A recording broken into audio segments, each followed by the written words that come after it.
আজ আপনাদের সঙ্গে শেয়ার করব একদম দোকানের মতন পারফেক্ট মোমো কেমন করে আপনারা ঝটপট বাড়িতেই বানিয়ে নিতে পারবেন তার একটা সুন্দর আর শর্টকাট রেসিপি। তাহলে চলুন এই রেসিপিটা আপনাদের সঙ্গে শেয়ার করি। তো দেখুন মোমোগুলো না কতটা সুন্দর হয়েছে। তো সবার প্রথম এখানে আমরা কিন্তু বেশ কিছু সবজিপাতি নিয়ে নিয়েছি, আর এই সমস্ত কিছু খুব সুন্দর করে কিন্তু কেটে নিতে হবে। তো এখানে আমি নিয়ে নিয়েছি পেঁয়াজ, গাজর, আর এটা দিয়ে না একটা স্যুপ করব তার জন্যই রেখে দিয়েছি। তো অনেকটা ধনেপাতা কুচি লাগবে, আর লাগবে কিছু পেঁয়াজ পাতা কুচি। আপনাদের কাছে পেঁয়াজ পাতা থাকলে দেবেন, না হলে বাদ দিয়ে দিন। তো সবার প্রথমে একটা মশলা রেডি করে নেব। তার জন্য আদা, রসুন, কাঁচা লঙ্কা এই যে মিক্সিতে বেটে নিয়েছি। আর অপর দিকে এখানে নিয়ে নিয়েছি কিছুটা বোনলেস চিকেন, আর এবারে এটা কিন্তু আমি মিক্সিতে গ্রাইন্ড করে নেব, মানে একদম বেটে নেব আর কি। আপনারা চাইলে এই মাংসটা কিন্তু কুচি কুচি করেও দিতে পারেন। তো যাই হোক, আমি মিক্সিতে একটু বেটে নিচ্ছি, এটা করে দিলে আমার একটু সুবিধা হয়।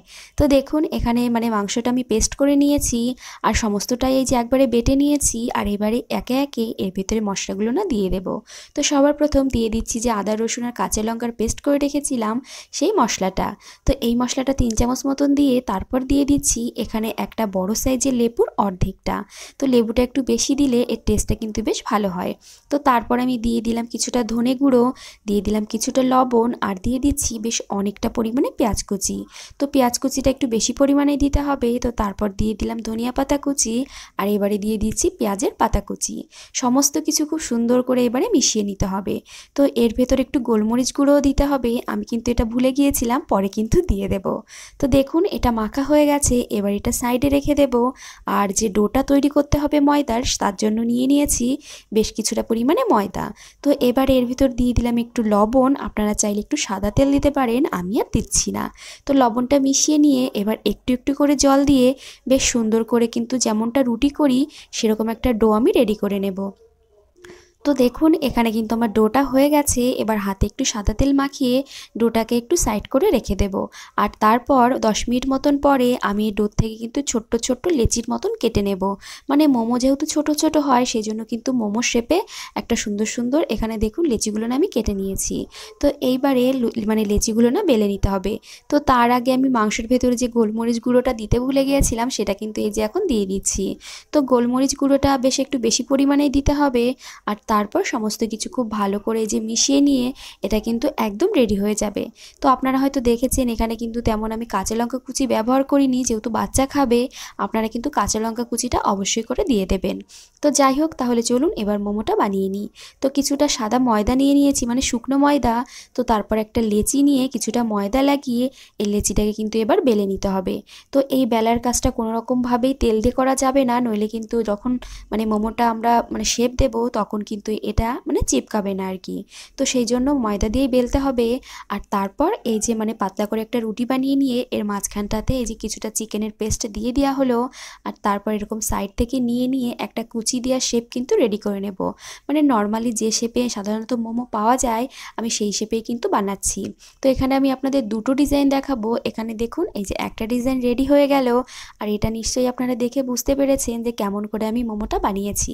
তো তারপর একটা তেল ব্রাশ করা প্লেটের উপর রেখে দিচ্ছি যাতে করে মোমোটা আটকে না যায়। তো সেমভাবে আমি আরও একটা রুটি বানিয়ে নিচ্ছি, কারণ এই মোমো শেপটা কিন্তু আরও একবার আমি আপনাদের দেখিয়ে দেবো। তো দেখুন একটা পাতলা রুটি বেলে তার মাঝখানটাতে যে মাংসটা দিয়ে দিচ্ছি, আর এবারে সাইড থেকে তুলে নেব কিছুটা অংশ, আর এই যে এইরকম কুচি কুচি করে আটকে দেব। তো পুরোটাই কুচি দিয়ে দেব, তারপর সমস্ত কুচি এক জায়গা করে একদম খুব ভালো করে কিন্তু মুড়ে দিতে হবে। তো এই যে হয়ে গেল একটা ডিজাইন। এছাড়াও কিন্তু আরও একটা ডিজাইন আমি আপনাদের সঙ্গে শেয়ার করব। তো তার জন্য কিন্তু সেম টু সেমভাবে একটা হালকা পাতলা করে রুটি আমাদের বানিয়ে নিতে হবে, আগেরটা যেমন করে বানিয়েছিলাম। তো তারপর এর মাঝখানটাতেও বেশ কিছুটা চিকেন আমি দিয়ে দিচ্ছি, আর এইবারে আবারও সাইড থেকে এই যে কুচি কুচি করে নিচ্ছি। তো মোমোর ডিজাইন কিন্তু বেশিরভাগ এরকম কুচি দিয়ে হয়। তো তারপর যে অংশটা কুচি দিয়েছিলাম সেই অংশটা টেনে নিয়ে পাশের অংশটার সঙ্গে কিন্তু এই যে মিলিয়ে দিলাম। এতে করেও কিন্তু একটা শেপে যে তৈরি হয়ে গেল। তো দেখুন এবার এই দুটো শেপেই কিন্তু আজকে সাধারণত আমি মোমো বানাবো। আর এবারে আরও একটা এইটার মতনই একটা দেখিয়ে দিচ্ছি। তো এইটাও সেমভাবে সাইড থেকে নিয়ে নিয়ে একটু কুচি কুচি করে দেব। আর তারপর কিন্তু পাশে যে অংশটা আমি দিইনি কুচি সেই অংশটার সঙ্গে কিন্তু টেনে মিশিয়ে দিতে হবে, এই যে এইভাবে। তো তারপর এই দুই সাইড মুড়ে দিলেও কিন্তু আরও একটা ডিজাইন রেডি হয়ে যাবে। তো যাই হোক, আপনাদের যেটা ইচ্ছা হবে আপনারা সেরকমটা করে বানিয়ে নেবেন। এখানে দেখুন দুটো ডিজাইনের মোমো আমি রেডি করে নিয়েছি। আর এটা কিন্তু নিয়ে নিয়েছি একটা রাইস কুকারের যে স্টিমারের মানে প্লেটটা হয় সেই প্লেটের উপর, আর প্লেটটা কিন্তু একটু সাদা তেল ব্রাশ করে নিয়েছি। তো এইটা আমি রাইস কুকারে স্টিম করছি, আপনারা কিন্তু যে কোনো জায়গায় স্টিম করতে পারেন, মানে স্টিমের পাত্রে আর কি। তো তারপর এবার ঢাকা দিয়ে ধরুন 20 মিনিট মতন আমি এটাকে স্টিম করে নেব, মানে ভাপিয়ে নেব আর কি। তো তারপরে যে 20 মিনিট পর ঢাকাটা খুলে নিচ্ছি, আর এখানে দেখুন আমার মোমোগুলো কিন্তু একদম পারফেক্টভাবে রেডি হয়ে গেছে।